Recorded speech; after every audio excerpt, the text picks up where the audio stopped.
Genesis 20, 21, and Matthew 8. And Genesis 20, Abraham journeys into Gerar and meets Abimelech. And it's sort of what's noticeable here, it seems that Abraham is always traveling, always sojourning,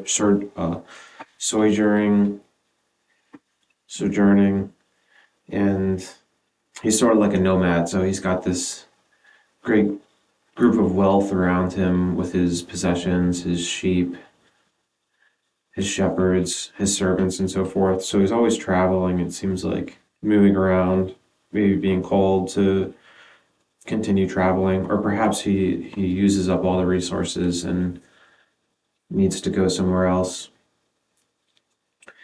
What's interesting here with Abimelech is that before there was a famine, so he had to go meet Pharaoh. It sort of makes sense, like he was starving. And here, I'm assuming that they were out of resources and they used up all the land for farming and whatnot. So this is sort of round two here. They go meet Abimelech, who is king, it sounds like. And again, Abimelech, they know that he's going to go after Sarah. So Sarah's now 89, I believe, 10 years younger than Abraham. He's about 100.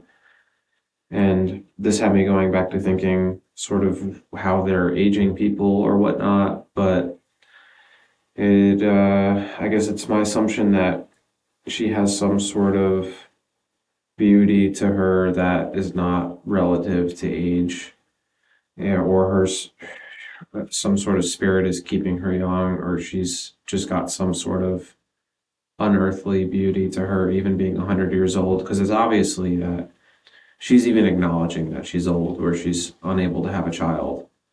So it's sort of interesting that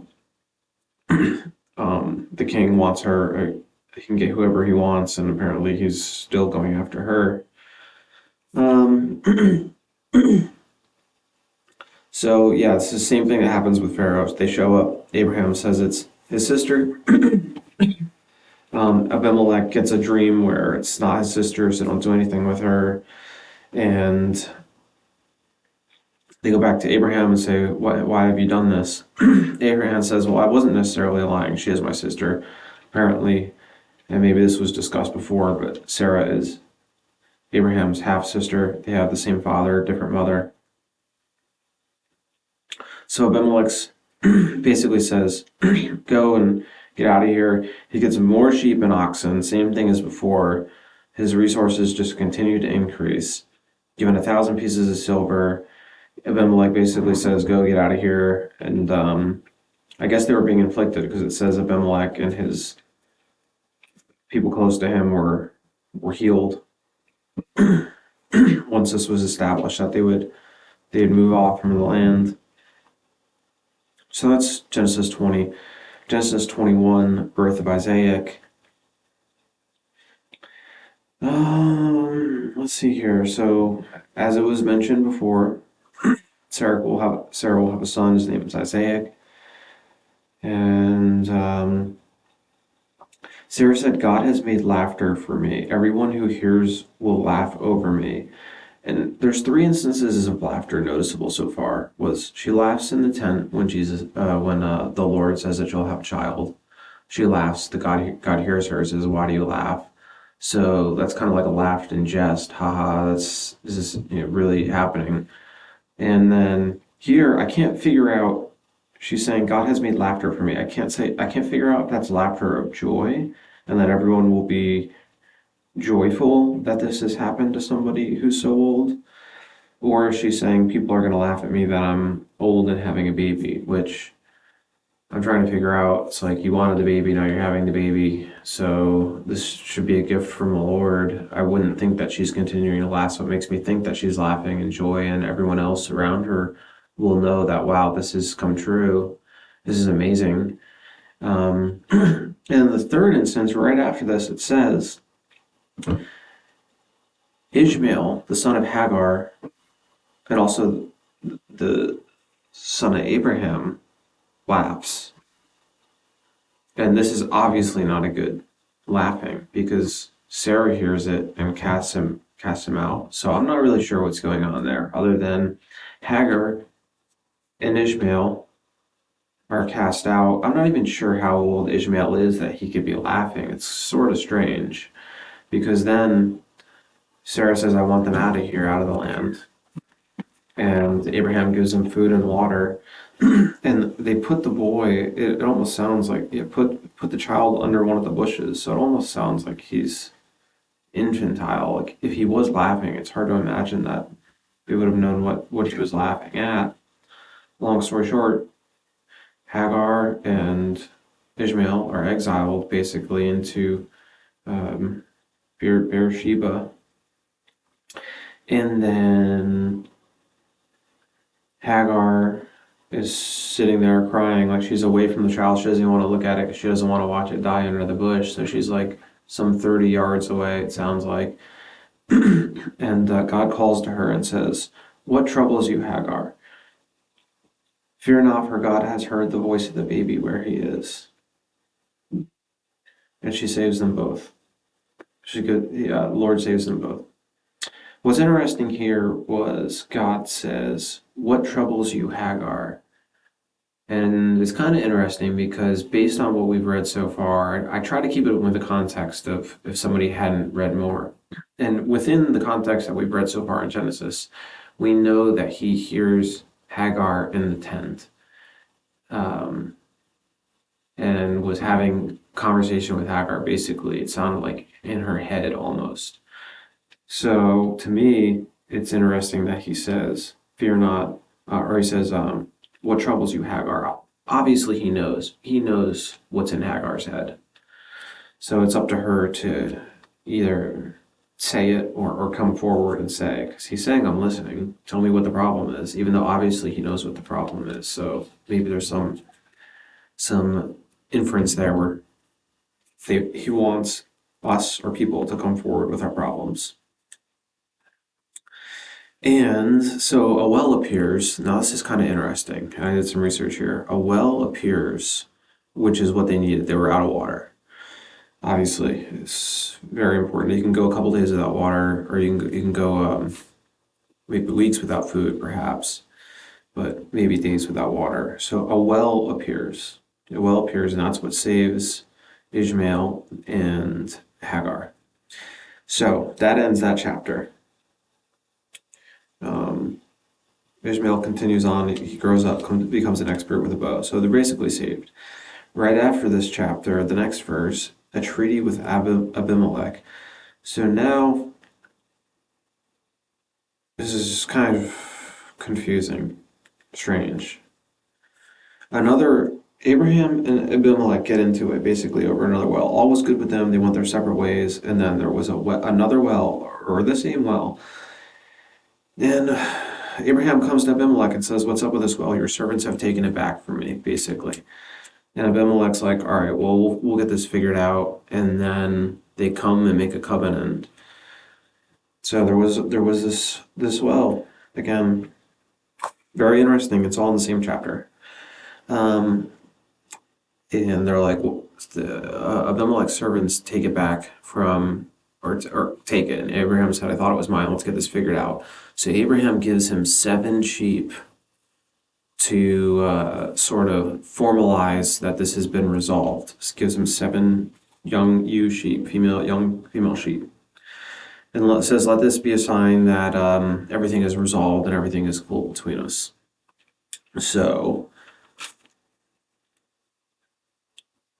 and they said, all right, well, because we're giving you this 7 sheep, we're going to call this place Beersheba. To me, Beersheba was already a place, so maybe they're solidifying that it's here. I think it's interesting that there's 2 wells right back next to each other in the chapter. I think it's the same well. I think that a well appeared and water was needed, so it was obviously something that was of great use to people. And it was Hagar and Ishmael's well, and it popped up, and I think Abimelech's servants came and they're like, oh, look at this well. Convenient for us. That'll be ours. And then Abraham is like, well, all right, let's get this squared away.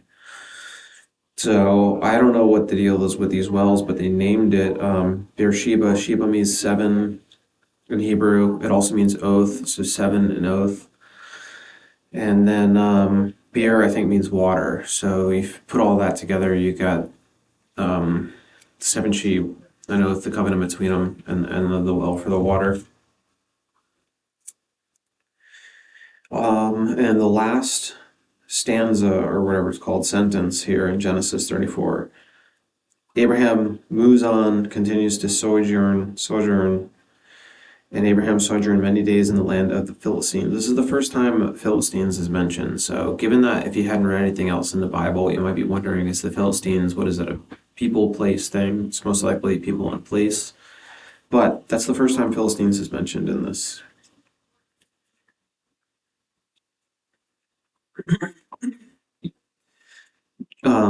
Matthew 8. This chapter is titled Jesus Cleanses a Leper. So he comes down off of the mountain where he's at. I can't recall what it was. It was up on. They didn't call it a mountain before. They called it. Well, I can't. I don't know why I can't think of where Jesus was. The mount. Okay, so we'll see. That was a mountain. Comes down off the mountain where he did the famous Sermon on the Mount, and they're down probably by the Sea of Galilee, and very interesting here. He meets a centurion. The centurion says, "I have a sick servant at home." Well, and Jesus is like, "All right, well, let's go. Let's go over there and heal this servant." And the centurion says, "That's not even necessary. You can do it right here, right now. I believe that you can." And he was saying, "I'm a soldier, so I got people above me, I've got people below me. They say come, he comes. They say go, he goes." So at first I thought the centurion couldn't leave his guard and his duty. He's like, I can't just leave and go home right now. I'm working, and that may have been the case. But regardless, he was making an inference that if we follow these directions from authority, everything can be taken care of. So what's very interesting here is it says, Jesus marveled. When Jesus heard this, he marveled and said to those who followed him, "Truly I tell you, with no one in Israel have I found such faith." It's amazing to me that many instances throughout that I've read, people marvel at Jesus' works. This is an instance where Jesus himself is marveling. It's pretty fantastic. Then I did some more research. There's only two instances where Jesus marveled. One instance was here with the centurion. He marveled because he couldn't believe how much faith the centurion had. The other instance is the total opposite. When he went back to Nazareth after doing these works, no one believed him. No one believed that he was doing any, they didn't believe who he was.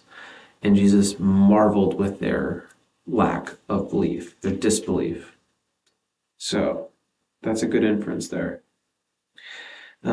Jesus heals many. He goes to Peter's house, heals his mother-in-law who's dying and sick with a fever. The cost of following Jesus.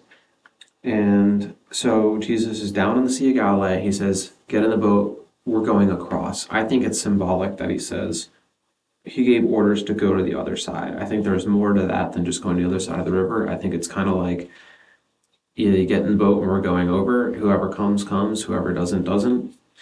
But a scribe came up to him and said, "Teacher, I'll follow you wherever you go." And Jesus said to him, "Foxes have holes and birds of the air have nests, but the Son of Man has nowhere to lay his head."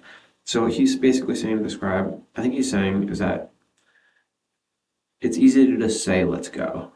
But really make sure you know what you're getting into. It did not end well for any of the disciples. So, well, I mean, I guess that's debatable, but I think it's sort of foreshadowing that what it could really mean to give your life to Jesus. And another disciple said, "Let me go first bury my father." And Jesus said to him, "Follow me and leave the dead to bury their dead." Quick note here is that Jesus said he's got nowhere to lay his head. I mean, to me, based on this next verse or chapter, he's getting tired.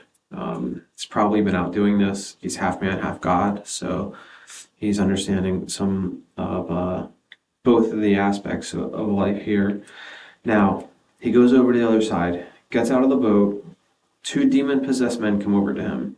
Oh wait, so before that, right after that, he is tired. He's sleeping in a boat during the storm. So right after that, he says he's got nowhere to lay his head, and then he falls asleep in the boat during a storm. So obviously he's exhausted. He has nowhere to sleep. He's sleeping in the middle of the Sea of Galilee. It's 8 miles long, 13 miles across. They probably crossed at a point which I researched was 3 to 4 miles. Would have taken 2 to 3 hours on calm conditions. There's a storm. It could have taken 5, 6, 7, 8 hours if it was all even possible for them to row across here. Um, so yeah, sleeping in the boat. Storm comes, wakes up. Everyone's like, "This boat's sinking. How are you sleeping?" He goes, "How do you not like? How do I even have to wake up to take care of this at this point?" So he wakes up, calms the storm. Everything's good there. They get across, and it's like as soon as he gets out of the boat, two demon-possessed men come over. So much for having any downtime. It's just like 60 miles an hour, 0 to 60, full throttle all the time. Gets out of the boat, two demon-possessed men come over to him. He's got to be exhausted. He didn't even get to sleep in the boat with the storm. So the two demon-possessed men come over to him. And behold, they cried out, "What have you come to do with us, O Son of God? Have you come here to torment us before the time?" Before the time, it's ominous. So I forget what it's called. This is the big reckoning or whatever the term is, the final judgment. But I believe that that's the instance. What they're saying is, "Have you come to torment us before the time?" So they know already that that he's the Messiah and that the final judgment is coming. Now a herd of men was feeding pigs some distance before them, and the demons begged Jesus, "If you cast us out, send us away into the herd of pigs." And Jesus granted their request. He said, "Go." Um, they knew who he was. Even the demons knew who he was when he showed up. And it's almost like he gives them, I don't want to say mercy, but it says, go into the pigs. Pigs were not clean by the Jewish account. I believe they're in the category of the cleft foot, or the hoof foot, or whatever it's called. That always confuses me a bit, but I know that they were not clean to the Jews. However, over here, there would have been the majority of Gentiles still, non-Jewish folk. So the herd of, I don't know if it was 2,000 pigs or whatever, runs into the sea, drowns into the waters. Herdsmen fled. They went back to the city. They said, "What happened?" Um, especially what happened to the demon-possessed men. The two demon-possessed men cast out of the city were saved. Um, and when everyone in the city saw it, they begged Jesus to leave. That's astonishing that this miraculous feat happens. And they're basically like, "We don't want this here." They were overwhelmed. They couldn't believe what was happening. I did some more research, and in fact, they might have been more concerned with the loss of the herd of pigs than the miracles happening. So they were more concerned with their material wealth because this disrupted some of the economy. 2,000 a herd of pigs, big business for them. And they were concerned that they lost the 2,000 pigs. There was an economical, it was disruption to their economy. They liked the way things were, apparently, however they were. And they begged him to leave their region. So you got two sets of begging here. Is the demons are begging Jesus to go into the pigs and leave. At least the demons were begging that let us get out of here. The people in the city begged Jesus to just go himself. Crazy. So that's that. That's my big takeaway there. I think that's it. At least for what I got.